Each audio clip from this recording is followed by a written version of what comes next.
Carol Nersinger, Director of the East Brunswick Public Library. Happy Asian New Year, and welcome to the February edition of Connections, your local TV magazine that lets you know what's been happening and what's coming up at the library. We hope you were able to join us when we started off the year in a big way. From January 20th through the 26th, the library hosted India Week, a festive celebration marking the anniversary of the Indian Republic. Everyone enjoyed authentic foods, an art display, children's crafts, an Oscar-winning film, a fascinating lecture, dance performances, and a grand finale concert. Stay tuned for some highlights. Will you outlive your money? That's a fair question, with more and more people enjoying longer retirements. It's also the name of a popular library program that drew savvy adults who wanted to make sure they're taking the right steps to continue their lifestyles for decades to come. A trio of legal and financial experts was on hand to offer suggestions and answer questions. For those of you who weren't able to attend, EBTV will televise the program 6 times in February. Please check the EBTV program guide for more information. Get set for some beautiful music. Coming up in March, the Jewish Choir of Central New Jersey performs at the library with a wonderful selection of religious, classical, jazz, pop, and folk tunes that span centuries and continents. Its 50 members will sing in English, Hebrew, and Yiddish on Sunday, March 2nd at 3 p.m. Everyone is welcome. Learn the many benefits of a vegetarian lifestyle when Sue Rose shares easy and tasty vegetarian recipes on March 26th at 7:30 p.m. Finally, you've waited all year and now it's here. The Friends of the Library's annual bargain book and media sale gets underway on March 31st at the Brunswick Square Mall. It's a new morning at everyone's favorite book sale. For the first time, the sale starts when the mall opens for the day. It continues during all mall hours through Sunday, April 6th. With thousands of books, DVDs, video games, and CDs to choose from, you'll want to shop early and often.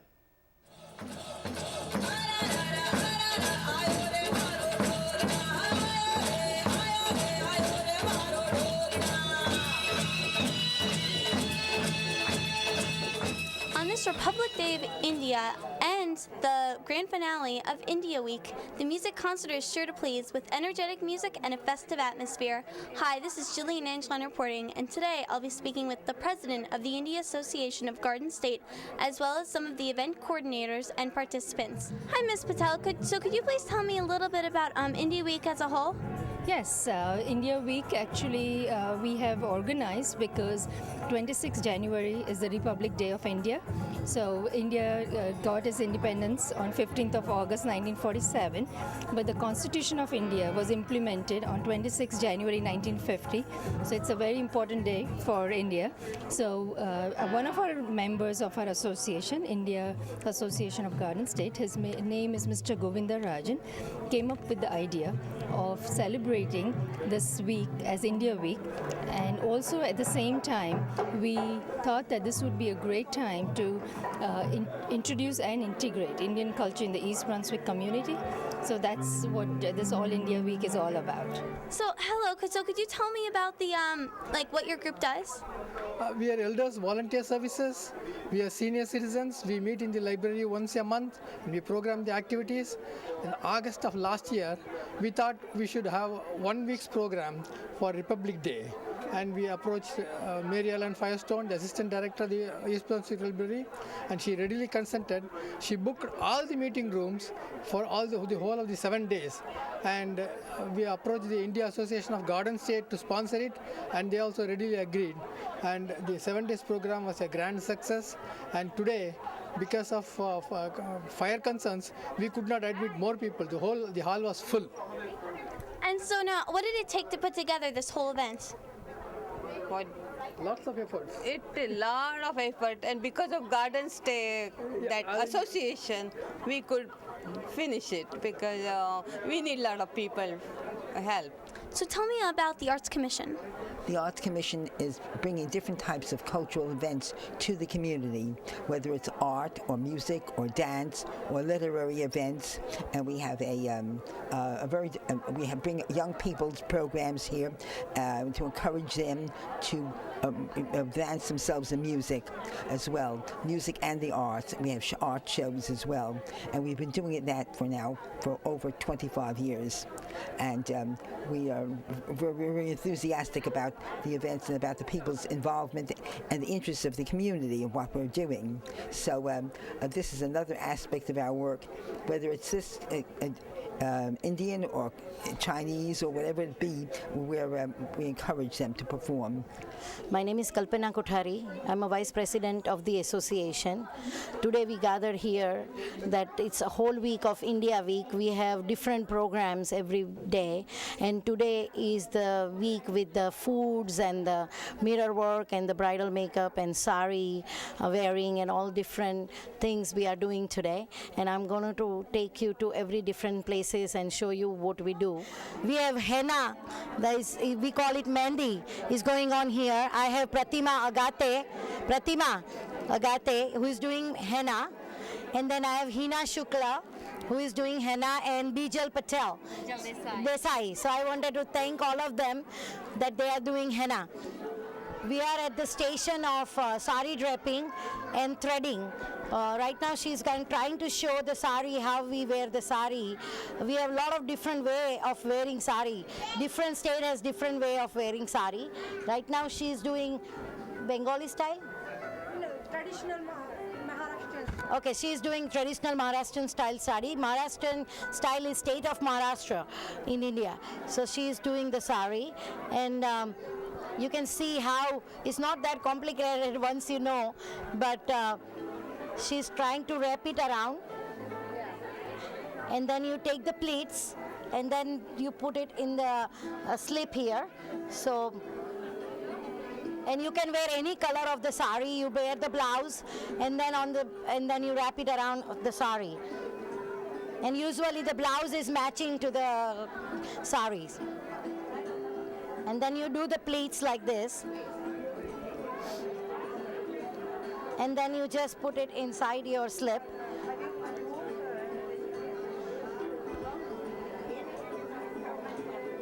So that's the way you do the sari. And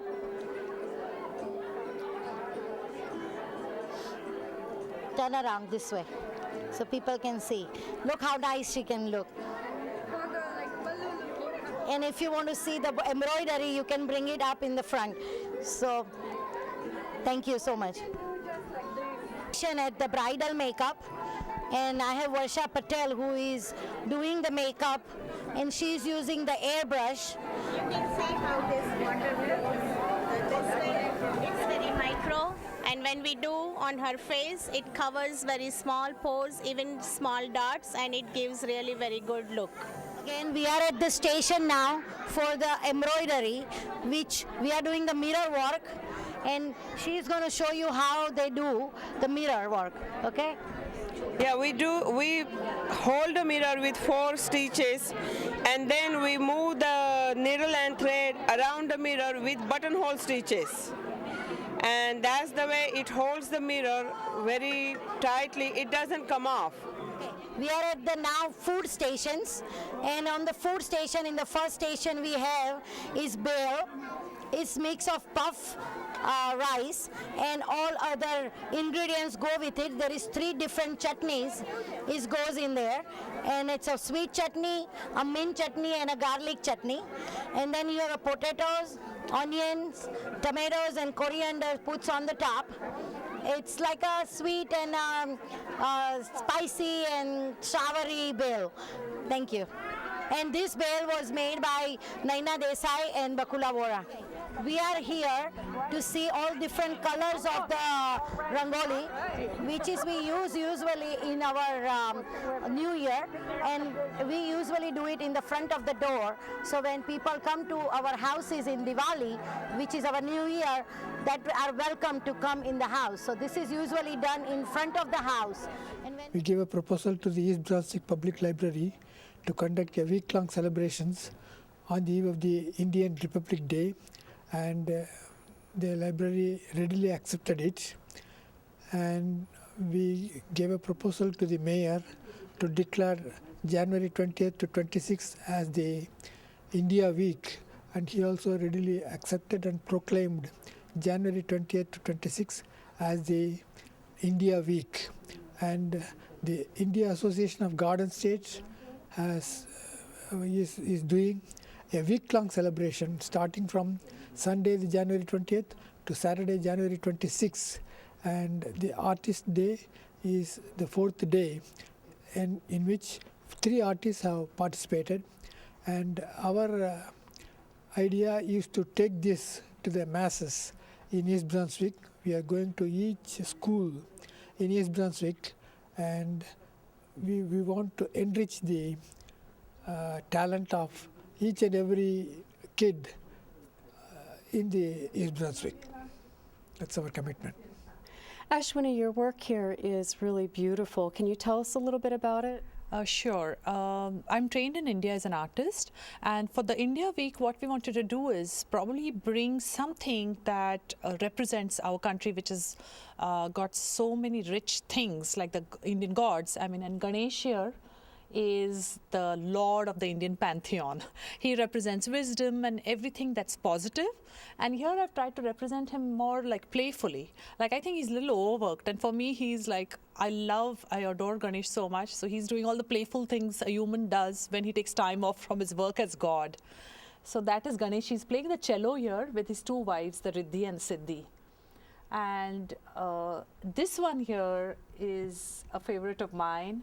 And it's actually with collection with local people, Nandita and Rohit Tadkar, and he's Krishna, the god of love. That's Radha, his girlfriend, who's totally smitten by him, but Krishna is like always looking here and there, having a good time. He's a very important blue god of the Indian pantheon. And so I tried to bring in work to kind of bring in more of the Indian feeling to it, which represents Indian sensibilities, which will be easy to understand, and something to spread the word about what we Indians are here. Tell us a little bit about your training.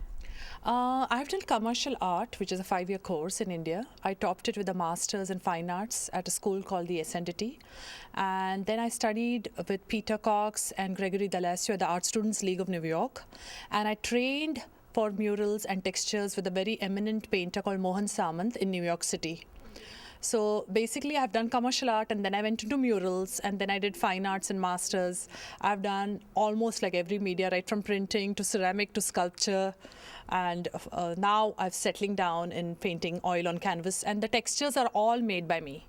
These are all original. I worked on textures for probably now like close to 20-25 years and perfected it till I'm really happy with it.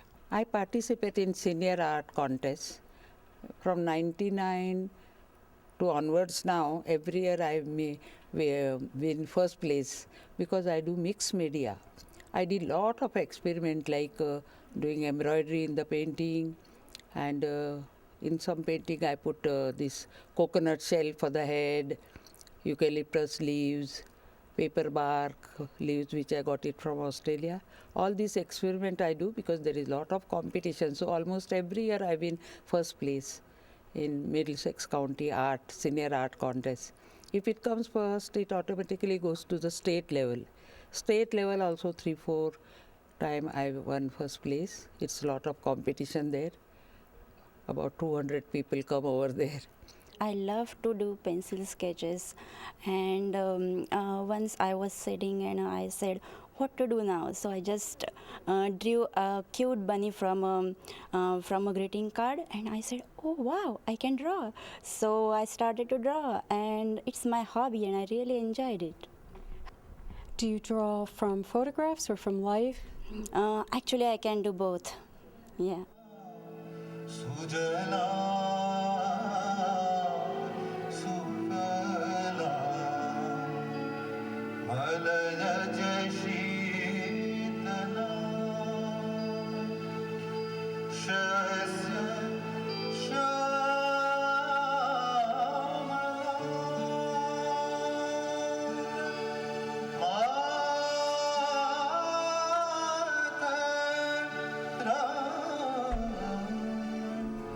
जिया डोले हौले हौले क्यों ये डोले जानू। Not bad. अब ये सुनो, दिल की जो बातें जो दिल की है, दिल ही में रखना प्यार। मैं खोलूं ना लब तो पर आँखों से सब कह दिया, पियो बोले पिया बोले क्या ये बोले जानू। जिया डोले हौले हौले क्यों ये डोले जानू ना।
Hi, I'm Mary Ellen Firestone, the Assistant Director here at the East Brunswick Public Library, and I'm very pleased to have with me today Cantor Sheldon Levin from Central New Jersey, but you have lots of titles with your name, so I'm going to let you introduce yourself a little bit to our audience. Well, actually, I'm here today as one of the directors of Makelat HaMerkaz, the Jewish choir of Central New Jersey.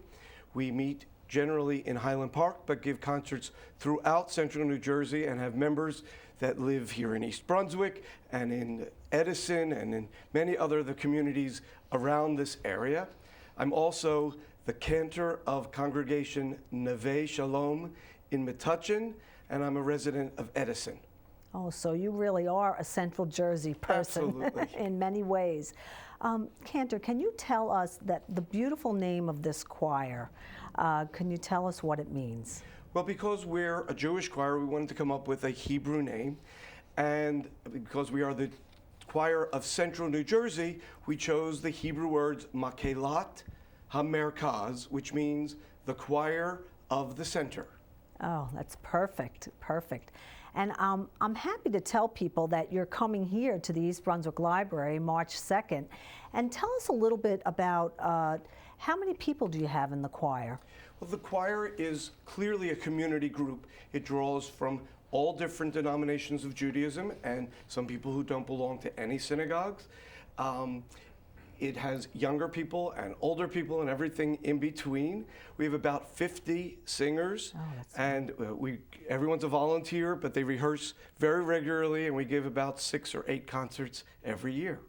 And what kind of music can our residents expect when they come to hear you? Well, the choir itself has a repertoire that includes classical and popular, American and Israeli, Ladino and Yiddish, and pieces, of course, in Hebrew and in English.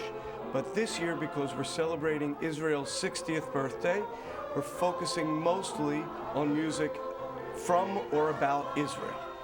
Okay, so you mentioned a little bit about the languages that you sing. I assume you sing in Hebrew, Yiddish. Yes, those are the languages of much of our repertoire of the Jewish people. But this year, because we're celebrating Israel's birthday, most of the pieces are in Hebrew. And do the people in the choir, would they have to be fluent in those languages? No, in fact, one of the wonderful things is because music goes one way and Hebrew goes the other way, all of the music we give the choir members are written out in English letters. They're not written out in Hebrew. So you don't need to know a single word of Hebrew in order to be able to sing all of the music. Now, it's helpful if you can read a little music, but we have some people who are better musicians and some who are not as good at reading, and so we give them recordings or we give them extra rehearsals or a partner that helps them learn some of the pieces. That was one of my questions. Do you have to read music? Now, tell us, where do you draw this choir from? Do you have many longtime members or new people? Cantor Anna West Ott, who's the cantor of Anshe Emeth Memorial Temple in New Brunswick, which is a Reform congregation, and I'm in a conservative synagogue. We formed this about 5 years ago. And so immediately she brought some of her singers that she knew of. I brought some people that I knew of. We put out the word in Highland Park, where there are a lot of Jewish residents, that there was no Jewish choir there in Highland Park. And so we started out with a core of about 30 people, and then we've been building up ever since. And do you find it difficult to find new singers, or is this something that people are attracted to? Well, we're always looking for new singers. I think everyone finds it difficult to juggle all the many things that we do in our lives, but for people who like to sing, this is a great opportunity, especially if you are Jewish and you want to do Jewish music. One of the exciting things the choir got to do this past a year and a half ago was we were invited to sing in the North American Jewish Choral Festival, which is a summer conference of choirs from around the country. It meets in the Catskills, and we gave a wonderful afternoon's concert that was very well received. Oh, that was my next question. What kind of audiences? Obviously, you would appeal to a Jewish audience, but as you know, Central New Jersey is filled with all sorts of ethnic groups, new immigrants. So where have you performed? Well, we received some grant money from Middlesex County Council on the Arts and from the Karma Foundation, and because of that, we do reach out beyond the Jewish audiences. We perform at many, many nursing homes, at other venues that hopefully will be open to the whole community and not just the Jewish audience. We're planning next November, around Thanksgiving, to do a joint concert with several other ethnic groups. One of the groups I know is confirmed is the American African Episcopal Church in New Brunswick. So it'll be several different religions and ethnic groups in this one Thanksgiving concert. And if people wanted more information about the choir, where would they go to get that? They can go to our website, which is merkazchoir.org, or they can call me at my synagogue, 732-548-2238, extension 14. Well, I'm very excited that you will be here at East Brunswick Library on March 2nd. It's an afternoon concert at 3 p.m. and I'm hoping that this opens a world of other libraries that will come and see you. Have you performed in many libraries? Not many, but we have done many community events. And my understanding is this concert is free, Yes, totally open to yes, the public. yes. And in case people think it's going to be a boring choir concert, we try to do a lot of things. There's some humor always involved in our concerts. We have pieces with percussion instruments. Of course, we use piano for many of our selections. We have many pieces that are a cappella. We have different soloists involved. So there's a lot of different timbres and colors throughout the concert. All right. Well, thank you very much, Cantor. And I'm sure that it will be a great afternoon here at the library on March 2nd. So come on down and join your fellow residents at a wonderful choir concert. Well, that's all for this time. Mark your calendars for a special performance by celebrated flautist Keith Underwood on April 12th. His appearance is sponsored by the East Brunswick Arts Commission and the library. Thank you for watching Connections, the show that helps you stay connected to your library. See you next time.